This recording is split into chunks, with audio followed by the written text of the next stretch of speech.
Thanks, Mr. Chair. I appreciate your hearing this bill as well. Since we've been having such a difficult time getting a state infrastructure bank going, I thought we'd push it up to the national, and that's what this one does. And coincidentally, there's already a bill to do that.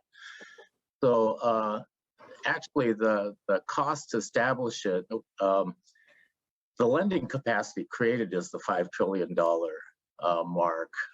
The actual capitalization piece is more like 500 billion, I believe.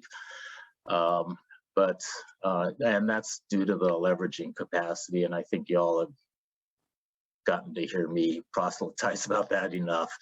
But the point I want to make is that, we look around us, and to me, I look at some of the structures that our parents created, the National Interstate Highway System, or, things like the Panama Canal, or how did they build all of this stuff back in the day? And why can't we stay on top of even the maintenance of all of our facilities now, let alone try and develop new facilities for an infrastructure for our children?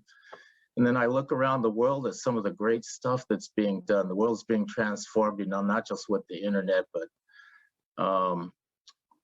high-speed rail spanning continents and just connecting people to each other, and airports just built everywhere. And then what kind of sacrifices did our parents have to make to build all of this infrastructure for us? And what's our obligation to do the same thing for our children? Well, it all gets down to financing capacity, basically.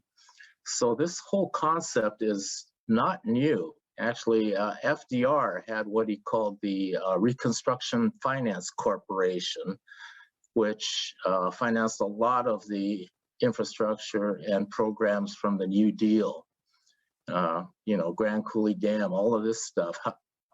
We have no capacity to do any of that stuff right now. We are at our bonding limit right now.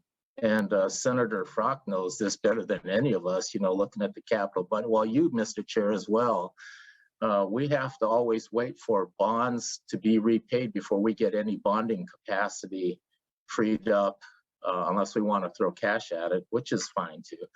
But this will allow the federal government to leverage its tremendous capacity to help states do the work that we need to do to build that infrastructure for tomorrow. So I think there's a few folk who are better qualified than myself to talk about the details of the National Infrastructure Bank that's being proposed. But real quickly, I guess I could just say that the American Society of Civil Engineers has ranked the country as a C- as far as our infrastructure. And I think we've all heard that before, but it's also ranked the state of Washington even lower than that. I think it was like a D+ or something.